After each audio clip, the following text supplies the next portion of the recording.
y después pueda. Muy bien. Entonces, en nuestro tema central, recordémoslo, es fe y sacramentos. Esta reciprocidad necesaria que hay. Ya ayer revisamos la fe, ahora nos toca revisar qué cosa son los sacramentos. Y aquí nos vamos a concentrar en este día, para que ya el día de mañana podamos ver esta reciprocidad que hay entre la fe y los sacramentos. Muy bien. Fíjense, ayer veíamos nosotros que la fe tiene su fundamento antropológico. Esto es muy sencillo porque es el hombre quien cree. Ya con tan solo decir que es el hombre quien cree, ya definitivamente estamos hablando de una dimensión antropológica, ¿no? Y veíamos que lo netamente antropológico nosotros podíamos ponerle el verbo creer, creer en algo o en alguien. Y que ya cuando decíamos nosotros que creíamos en Dios, ahí ya le podíamos dar netamente el calificativo de fe. Entonces, si la fe tiene un fundamento antropológico, va a acontecer lo mismo con los sacramentos. ¿Por qué? Porque estos van a responder a una necesidad íntima del hombre. Como vamos a ver más adelante, los sacramentos van a ir respondiendo a una etapa concreta de nuestra existencia, de nuestra vida. Luego entonces, si estos responden a un momento de nuestra vida, también por fuerza tienen un fundamento antropológico. Es decir, un fundamento que se basa solamente en la acción o en el accionar de nosotros como personas, como humanos. Fíjense, el hombre vive en todas las cosas un significado que supera las cosas mismas. En cualquier cosa hay que distinguir la realidad en sí misma y su mensaje. Es decir, esto es lo que está pasando, pero a su vez esto que está pasando trae consigo un mensaje. Y eso es justo en el centro, en el que nosotros queremos llegar. Porque quizá como cosa o una cosa sea irrelevante, pero su mensaje le da un valor inestimable. Pensemos, por ejemplo, en una taza, ¿no? O en una jarra o en un plato. Cuando este instrumento se nos ha dado por parte de una persona amada, vamos a valorar demasiado esta cosa, este instrumento. Y para nosotros va a dejar de ser una taza cualquiera para convertirse en una taza preferida. ¿Por qué? Porque esta taza que yo estoy viendo me va a recordar a aquella persona que me la dio. Por eso, una cosa, lo que para mí puede ser sumamente importante, para ustedes puede ser irrelevante. Porque yo soy el que le da el significado definitivo a esta cosa, ¿no? Y también podríamos hablarlo de las acciones. Una acción que de pronto para mí puede ser insignificante, para otros puede ser totalmente significativa. Y es entonces donde esta realidad transmite el mensaje real y el mensaje evocador de lo que está aconteciendo. Cuando las cosas empiezan a pregonar su mensaje íntimo y el hombre le presta oído, surge así lo que vamos a denominar aquí pensamiento sacramental. A este pensamiento sacramental entonces es el ponerle significado a algo porque esto nos recuerda o nos evoca otra cosa. ¿Mm? Yo creo que ustedes han de tener por ahí un objeto muy significativo para ustedes, porque se los dieron quizá en alguna graduación, en algún retiro, en algún encuentro, o simplemente una persona muy querida por ustedes se las regaló. Y entonces eso se convierte en especial, porque este objeto va a hacer presente algo que ya pasó o que nos está recordando algo. Eso es lo que denominamos aquí pensamiento sacramental. Cuando el hombre le presta oído a lo que esconde ese algo o esa realidad.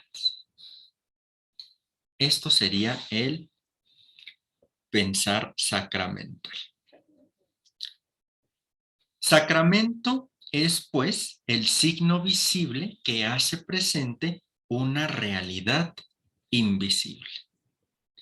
Esto es una primera definición de nuestros sacramentos o del sacramento en general. Es un signo visible que hace presente una realidad invisible. Y entonces, dentro de la fe, nosotros a esta realidad invisible le llamamos Dios. Y más concretamente, la gracia de Dios. Y para decirlo pronto y de una manera muy tranquila, la gracia de Dios es esta amistad precisamente que se tiene con Él. ¿Y cómo se tiene esta gracia? Volvemos a la fe, al encuentro personal que se tiene con Dios.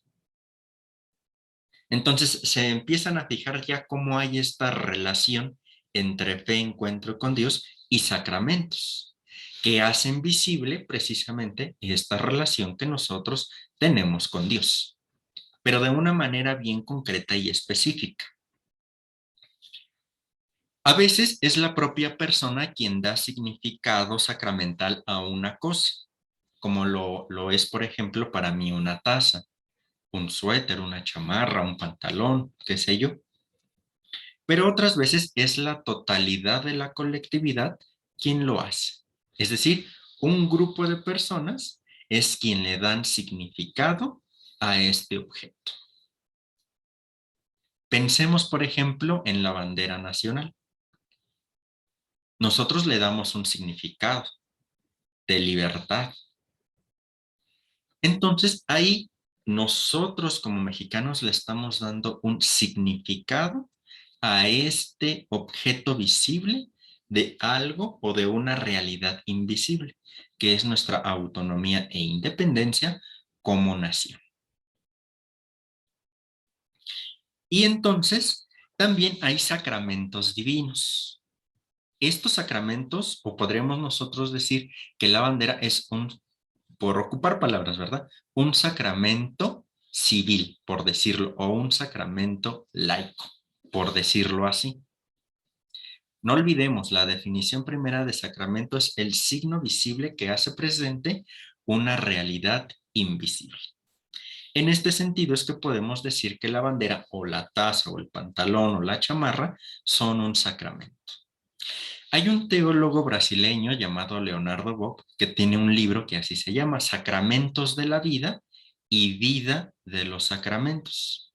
Y ahí él va a expresar que la vida humana tiene toda una dimensión sacramental y que cada una de nuestras acciones, en el fondo, si es que nosotros le damos ese significado, es un encuentro sacramental.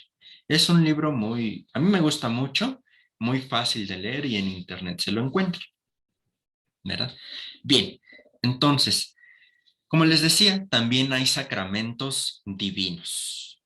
Y esto es porque el hombre que tiene una profunda experiencia de Dios lo encuentra a Dios.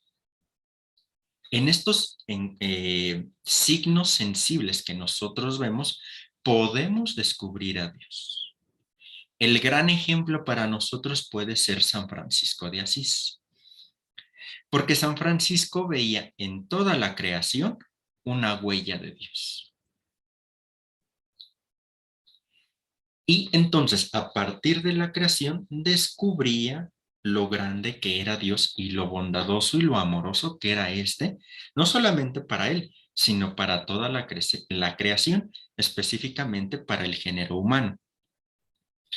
Así San Francisco incluso le va a llamar a la muerte hermana, porque en esta realidad humana va a encontrar la realidad llamada Dios.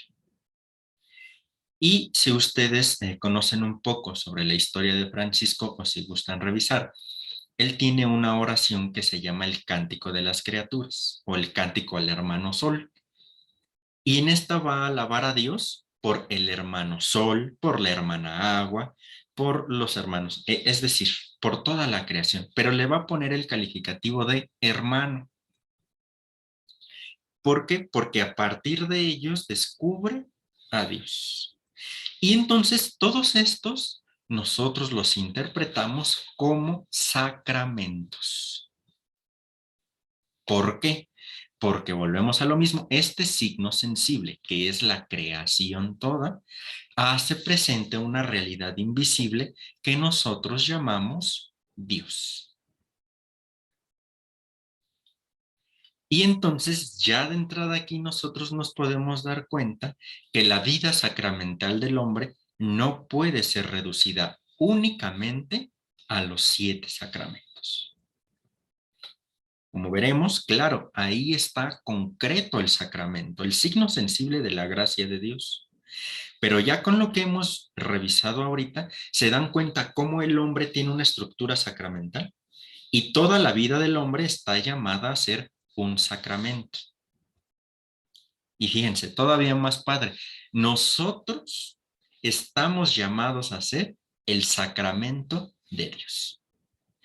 El signo sensible por el cual Dios se hace presente. Y entonces aquí esto ya, fíjense la responsabilidad que nos da. Si ya ayer hablábamos sobre la fe que responsabiliza al creyente al dar una respuesta activa al proyecto de Dios, ahora desde lo sacramental se nos está diciendo, tú eres un sacramento de Dios. Es decir, un signo visible, palpable de la realidad invisible, de la gracia de Dios. Y entonces cabe la pregunta para todos nosotros. ¿He sido yo un verdadero sacramento de Dios en mi actuar? Y con esto, obviamente, en el actuar estoy haciendo referencia definitivamente a la fe, a todo lo que vimos ayer. Y volvemos nuevamente a esta reciprocidad entre uno y otro. ¿Sí? ¿Vamos bien hasta aquí? Perfecto. Entonces, fíjense ahora. De entre todos los signos de Dios con el que se hace presente en la historia en nuestro mundo, uno se destaca por de entre todos. Y este ya empezamos a hablar de él ayer, y es Jesús de Nazaret. ¿Por qué? Porque veíamos ayer que Jesús es la plena revelación del Padre. Jesús es auténtico hombre y auténtico Dios y verdadero hombre. Por eso se convierte en el mediador del Creador y de la criatura. Entonces, Jesús, a ser la plena revelación del Padre, se convierte en el signo por antonomasia de Dios. Jesús pudo decir de sí mismo, el que me ha visto a mí, ha visto al Padre. Igual, lo que les decía ayer, ¿verdad? Evangelio según San Juan, capítulo 14, versículo 9, por citar concretamente. El que me ha visto a mí, ha visto al Padre.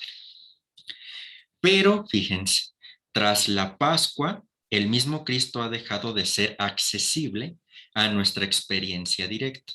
¿Se acuerdan que ayer me preguntaban sobre el que no ve, el que cree sin haber visto, ¿no? Y justo aquí, porque Cristo al resucitar y ascender al cielo escapa de nuestra experiencia directa. Esto en cuanto a poder interactuar con Él, así como nosotros podemos interactuar ahorita, ¿no? O como si pudiéramos interactuar presencialmente, a eso me refiero. Lo cual sería especialmente grave si con su, entre comillas, desaparición quedara bloqueado el camino de encuentro con Dios. Porque entonces si Jesús es el sacramento de Dios por excelencia, Jesús al ascender y regresar con el Padre Entonces podríamos preguntarnos nosotros, si Él es el sacramento por antonomasia, entonces, ¿qué acontece? Pues bueno, este encuentro permanece. ¿Por qué? Porque ahora es la iglesia quien da cuerpo a Cristo resucitado. Igual un poquito lo que me preguntaban ayer, ¿verdad? ¿Quién es la iglesia? Todos los bautizados. Somos la iglesia. Y por tanto, todos somos quienes damos cuerpo a Cristo resucitado. Cuerpo místico no quiere decir otra cosa que un cuerpo sacramental. Y regreso a lo que les decía hace un momento. Nosotros estamos llamados a ser sacramentos o sacramento de Dios, a ser visible a Dios invisible, porque según la Sagrada Escritura nadie ha visto a Dios. Por eso se convierte tan importante para nosotros Jesucristo, porque Él es la plena revelación del Padre. Entonces, la iglesia ahora es la depositaria de esta gracia, de este encuentro que el hombre tiene con su Creador. ¿Vamos bien hasta aquí? Ok, fíjense ahora. La diversificación de la sacramentalidad de la iglesia se debe precisamente a que Dios quiere salir al encuentro del hombre en sus experiencias fundamentales. Por eso hablamos aquí de 7 sacramentos. Y fíjense, aquí como aparece en la diapositiva, vamos caracterizando o podemos ir caracterizando cada una de las etapas de nuestra vida con un sacramento específico. Nuestra etapa del nacer lo relacionamos con el bautismo.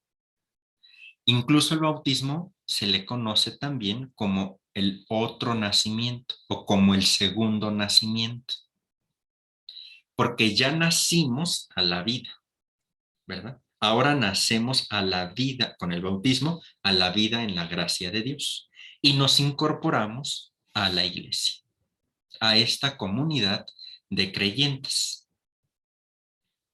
Ahora fíjense, al pasar a la vida adulta, que es este proceso de maduración, nosotros lo podemos equiparar con el sacramento de la confirmación. Porque ¿qué es lo que hace la confirmación? Confirma lo que nosotros recibimos en el bautismo. Es un proceso de maduración de la fe. Por eso la confirmación se hace en la adolescencia. Porque se entiende que aquí el adolescente ya empieza a tener conciencia de lo que es la fe, de quién es Dios y de cómo ir viviendo la fe. Entonces, por eso, pasar a la vida adulta, ir madurando, lo comparamos nosotros o lo analogamos con el sacramento de la confirmación. Ahora, el enamoramiento, que es otra dimensión fundamental de la existencia humana, nosotros lo podemos hacer analogía con el matrimonio. Ahora, el matrimonio va a acompañar la vida de enamoramiento del hombre. Después, la consagración al servicio de la comunidad cristiana y aquí el orden. Es decir, cuando se accede al presbiterado, incluso al diaconado, presbiterado y al episcopado, ¿no? Es decir, diáconos, sacerdotes y obispos. Entre paréntesis, no sé si ustedes sabían que los cardenales e incluso el mismo papa son obispos. De este grado no ascienden. El ser cardenal y el ser papa desempeñan una función específica, pero no es que haya un orden mayor, sino que desempeñan una función específica y por esa razón reciben este nombre. Y bueno, ahí hay una celebración específica para esto, etcétera, ¿no? Pero únicamente son estos 3 grados: diaconado, presbiterado y episcopado. De hecho, el obispo de Roma es el Papa, obispo de Roma. Y puesto que es la cabeza de la iglesia, se le llama Papa. Bien, ahora, la cotidianidad de la vida creyente, y entonces aquí nosotros presentamos el sacramento de la Eucaristía. Cotidianidad de la vida creyente. E incluso si vamos todavía a la dimensión antropológica de la Eucaristía, al alimento, ¿no? Porque es lo que estamos revisando aquí también. Parte del fundamento antropológico del por qué la iglesia con estos sacramentos va acompañando las etapas de sus fieles. ¿Vale? Entonces, el alimento y la cotidianidad de la vida es la Eucaristía. Otro, el fracaso. Y para esto tenemos la penitencia. Cuando nosotros nos equivocamos como humanos y cuando nos equivocamos como creyentes, entonces nosotros podemos acceder al sacramento de la penitencia, o si se prefiere al sacramento de la reconciliación. ¿No? Estos dos nombres reciben. Por último, la lucha contra la enfermedad, y aquí nosotros ponemos la unción de los enfermos. ¿Se dan cuenta cómo cada uno de nuestros sacramentos va acompañando una etapa específica de la vida? Estos 7 sacramentos, y por tanto, cada uno de los sacramentos tiene un fundamento antropológico. Y esto sería súper interesante revisarlo, nada más que pues la vida no nos va a dar aquí, ¿verdad? En esta sesión, pero sí para tener en cuenta este marco amplio. ¿Vamos bien hasta aquí? Ok. Ahora fíjense. Antes, aquí nos quedamos. Entonces, San Agustín, fíjense, estamos hablando de la vida que tiene una dimensión o una estructura sacramental, ¿no? Y ya vimos hace un momento estos 7 momentos específicos. Pero fíjense, San Agustín llegó a hablar de 304 sacramentos. 304. ¿Eh? Y bueno, nosotros tenemos 7 específicos, pero San Agustín hablaba de 304. Ejemplos: la lectura de la Sagrada Escritura, la predicación de la palabra de Dios, el lavatorio de los pies, el cuidado de los pobres, el amor de los hermanos. Y así se iba, ¿no? 304 sacramentos. Acciones que hacían visible la realidad invisible llamada Dios. Y todavía para decirlo más teológicamente, que hacían visible la gracia de Dios o hacían palpable la gracia de Dios. Pero poco a poco se fueron resaltando algunos frente a los demás. El Concilio de Trento va a definir que los sacramentos de la nueva ley no son más ni menos que 7. Entonces, el Concilio de Trento es el que va a decir, son 7 sacramentos. Ojo, podríamos nosotros hacer 2 tipos de lecturas de esto. Una reducción de la vida sacramental. Porque fíjense, San Agustín decía 304 y ahora la iglesia nos dice que solamente 7. Bueno, ya vimos que estos 7 sacramentos van acompañando una etapa específica de la vida. Ahora, esta vida sacramental como estructura es más abarcante. Y ya lo vimos. Cada una de nuestras acciones puede hacer visible a Dios. Y eso se llama sacramento. Entonces podemos hablar de una vida sacramental en sentido amplio, que es toda nuestra vida como creyentes, y una vida sacramental en sentido estricto, que son los 7 sacramentos. ¿Vamos bien? Perfecto. Fray, Sí, bueno, estos 7 sacramentos serían como más asociados a los que bíblicamente encontramos, y los otros, los que comentas, son por la experiencia vivida de nuestra fe, que nace de la respuesta de la revelación o de la manifestación de Dios en nuestras vidas. A eso se refería, esos sacramentos que van siendo visibles por esa fe, por esa respuesta que le damos a Dios en cuanto a nuestra relación con nuestros hermanos, a, no sé, en la misma profesión, por ejemplo, un doctor, una persona que es altruista, no sé, como en acciones más concretas, no sé cómo explicarlo. Sí, mira, la cuestión aquí está en que en el momento en el que se hace este acotamiento de los 7 sacramentos, obviamente se le busca un fundamento bíblico. Y si ustedes recuerdan sus clases de catecismo, cada uno de los sacramentos tiene un fundamento bíblico, ¿no?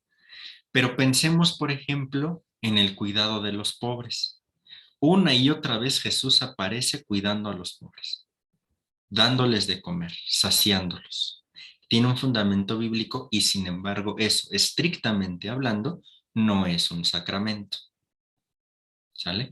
Entonces, los sacramentos fueron acotados por el hecho de que iban acompañando cada una de las vidas, cada una, perdón, de las etapas de la vida.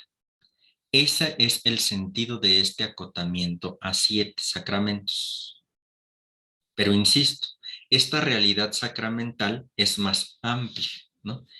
Y sin duda, podemos aquí ver más sacramentos incluso en la Sagrada Escritura, o que nosotros podemos considerar como sacramentos en sentido amplio. Pero aquí la Iglesia nos dijo que solamente son 7 los sacramentos. Digo, hay todo un estudio detrás de esto, ¿no? El por qué estos 7 sacramentos, les digo que van acompañando cada una de las etapas, etcétera.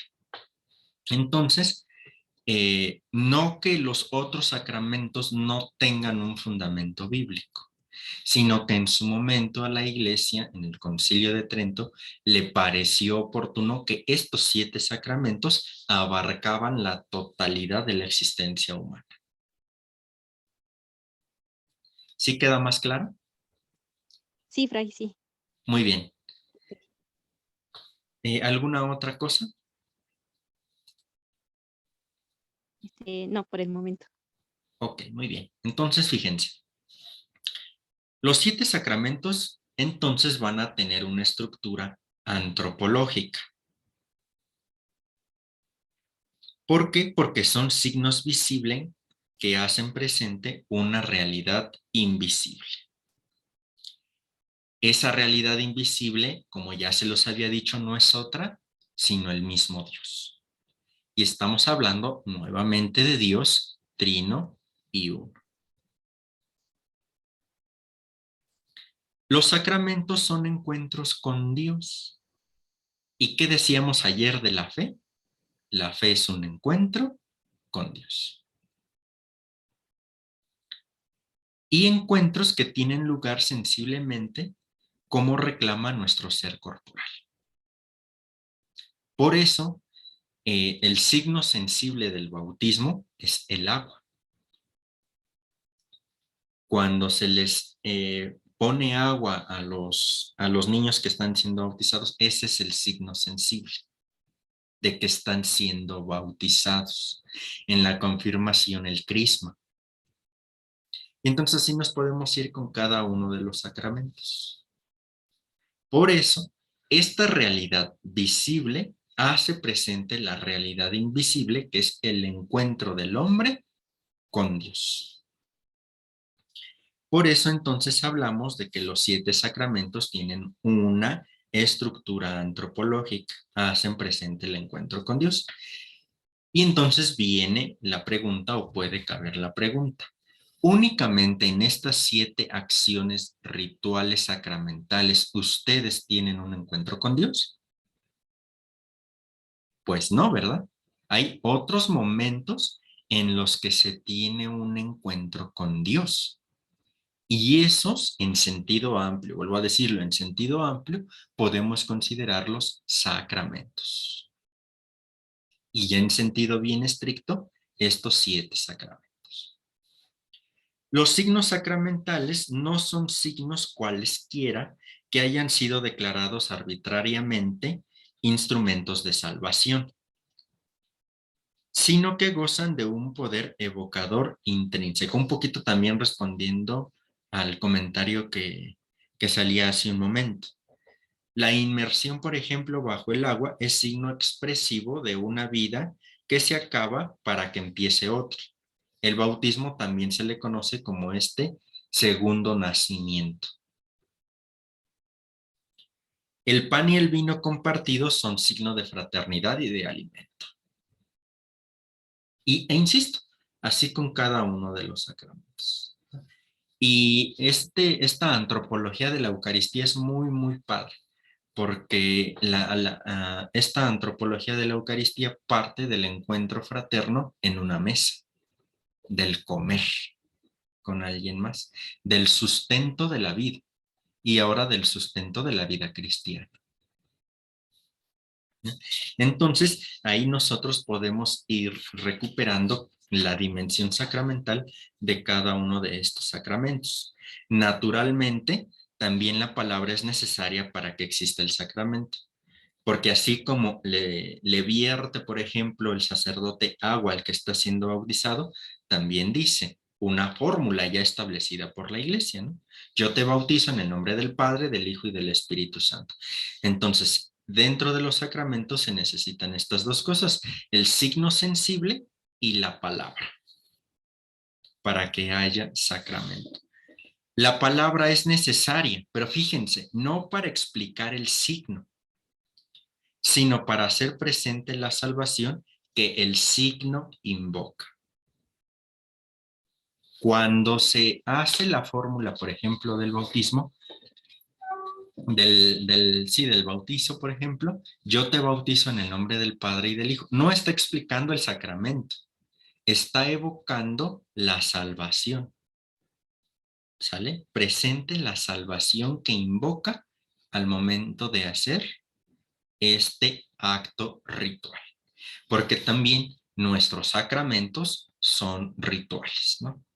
¿Qué se entiende por ritual? Las acciones siempre, cuando se realizan las mismas acciones siempre. Y el hombre está lleno también de rituales. Por ejemplo, cuando nos vamos a acostar a dormir, ¿qué es lo que podríamos hacer o lo que hacemos? Vamos, nos lavamos los dientes, nos ponemos la pijama, nos metemos a la cama. Y eso lo hacemos diario. Y eso se convierte en un ritual. Entonces, por eso, la vida sacramental también es ritual. De hecho, esta eficacia que otorga la palabra misteriosa de los sacramentos es la más grande, pero también lo que más cuesta admitir. Es fácil comprender su eficacia pedagógica, es decir, cómo nos va preparando cada vez mejor para el encuentro con Dios, pero mucho más difícil creer en su eficacia salvífica. ¿Por qué? Porque como sacramentos, rituales que comportan un aspecto sensible, nosotros podríamos preguntarnos o nos podría costar trabajo en algún momento entender cómo es que ese vertir agua en la frente o en la cabeza del niño lo está haciendo hijo de Dios. ¿Cómo es posible? ¿No? O cómo es que solamente con que un sacerdote, después de haber confesado mis pecados, me diga, yo te absuelvo de todos tus pecados en el nombre del Padre, del Hijo y del Espíritu, y quedes redimido de esta manera. Y entonces a veces eso es lo que nos cuesta trabajo, sobre todo a los que no son parte de nuestra iglesia. Grave es cuando los que estamos dentro y sabemos y se supone entendemos estos sacramentos, dudamos de la eficacia salvadora de estos sacramentos. Y a veces se duda, ¿por qué? Porque no se conoce todo este trasfondo. O por ejemplo, a ustedes les habían dicho que los sacramentos son un encuentro visible con Dios invisible. A veces cuesta trabajo entender esto, ¿no? Pero bueno, ahí nosotros vamos. ¿Alguna cuestión hasta aquí? Muy bien. Entonces, pasamos a este último punto. Los sacramentos son símbolos de libertad. Y fíjense, aquí vamos a hacer un contraste entre lo que algunos cristianos ven y lo que de verdad son los sacramentos. ¿Por qué? Porque la práctica sacramental en la iglesia muchas veces ha dejado de ser símbolos de amor y de libertad. Y en lugar de eso aparecen por lo general ante los fieles como simples símbolos de obligación, de sometimiento y de dominación. ¿Por qué? Porque hay que ir a misa cada 8 días, porque hay que bautizar al recién nacido, porque hay que confirmarlo. Fíjense, en la anterior iglesia en la que yo estaba encargado del catecismo. Y entonces no faltaba la mamá que llegaba a decirme, es que yo quiero que mi hijo haga la confirmación o la primera comunión, por si adelante se quiere casar. Otras personas me decían, pues nada más para que cumpla con el requisito. Híjole, o sea, se dan cuenta cómo reducimos el sacramento a una obligación. Y la obligación más próxima es esta de ir a misa cada 8 días. Porque además es un mandamiento de la Santa Madre Iglesia, ¿no? Asistir a misa los domingos y fiestas de guardar. Y entonces fíjense cómo esta condicionante que se nos pone a nosotros es una obligación, porque de hecho lo es. Como cristianos estamos llamados a esto. Pero ojo, obligación en cuanto a que estamos llamados a ello, porque a partir de ahí es el encuentro con Dios. Por ejemplo, nosotros como hijos estamos obligados a amar a nuestros padres. Y es una obligación intrínseca por el hecho de ser hijos. Y le llamamos obligación, pero la obligación puede entenderse en algo que debo de hacer por mi funcionalidad y que yo acepto a una obligación que se coarta mi libertad para que a fuerza lo tenga que hacer, ¿no? Y entonces se dan cuenta cómo degeneramos todo el encuentro personal con Dios. Porque el chamaco está yendo obligado a catecismo, a hacer la primera comunión. Ustedes díganme, ¿qué encuentro real se hace obligado?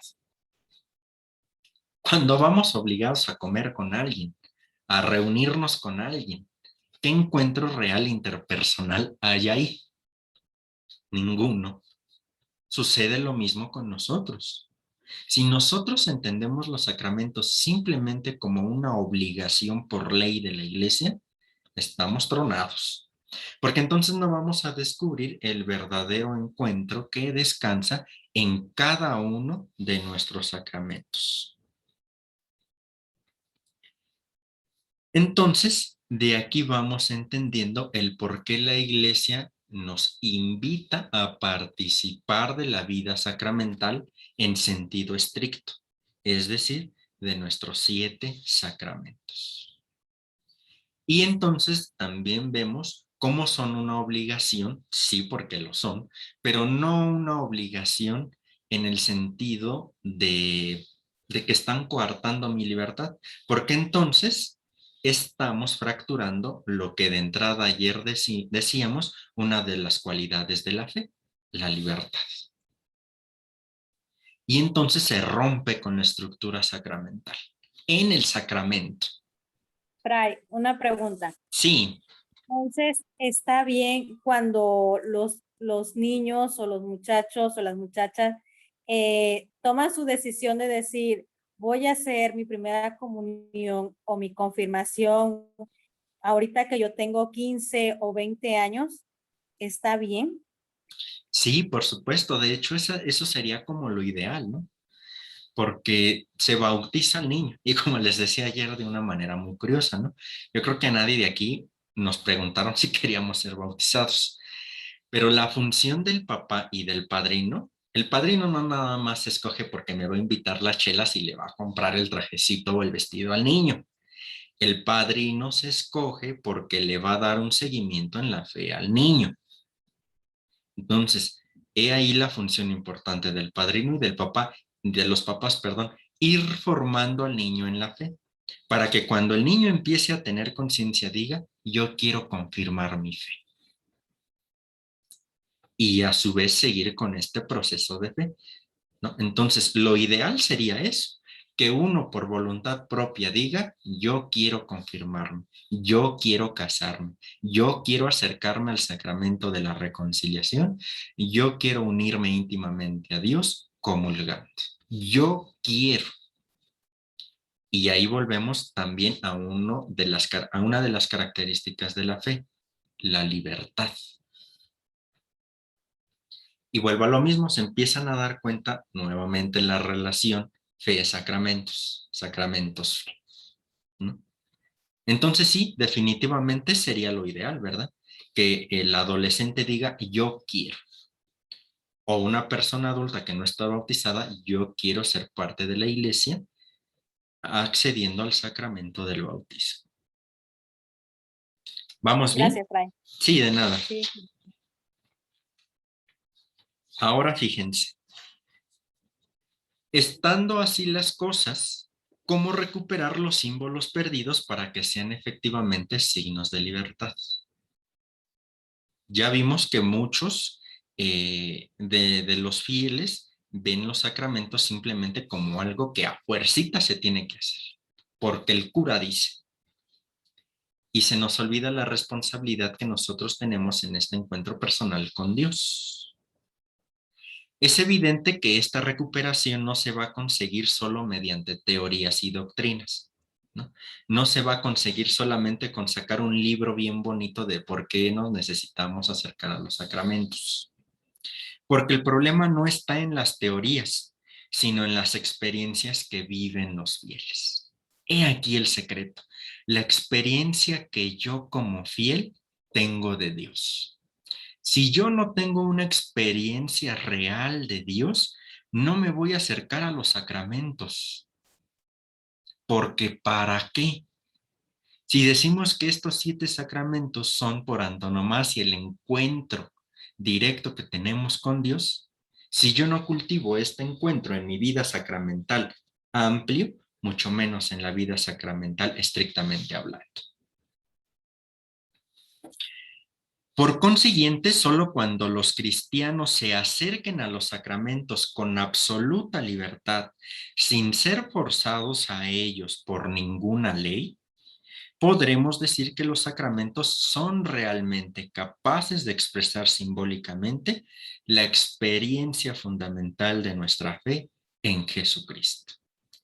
Porque los sacramentos nos liberan del pecado. Porque es el encuentro personal que nosotros tenemos con Dios, que teológicamente se llama gracia. ¿Sale? Entonces, desde este punto de vista, es de desear que entonces todos afrontemos con toda urgencia este problema, ¿no?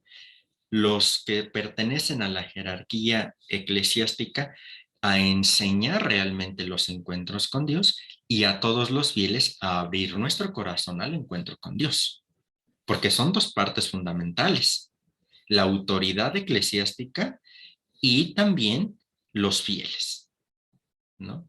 La jerarquía eclesiástica y los fieles son dos partes fundamentales en este quehacer. Y es aquí donde entran los sacerdotes como, bueno, el orden, vaya, como administrador de la gracia de Dios.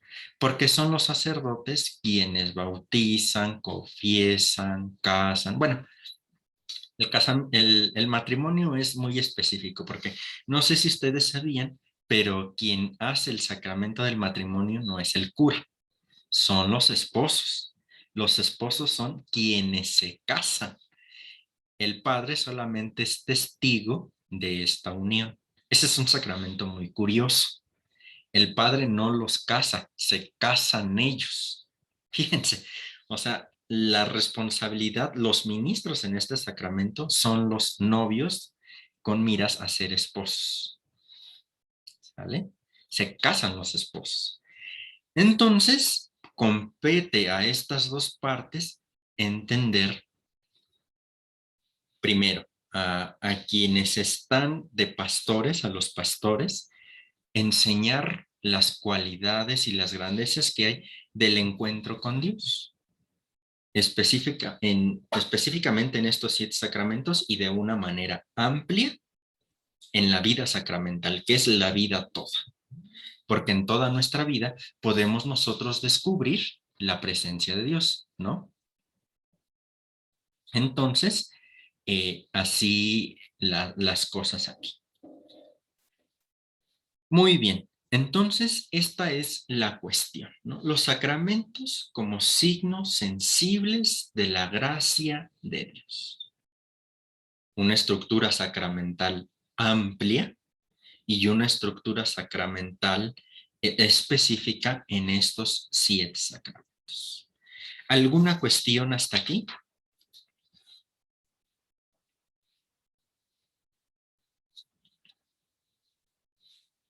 ¿Cómo van viendo esto?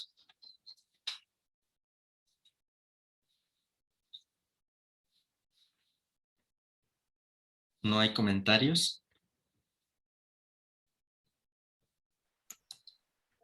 Está muy interesante.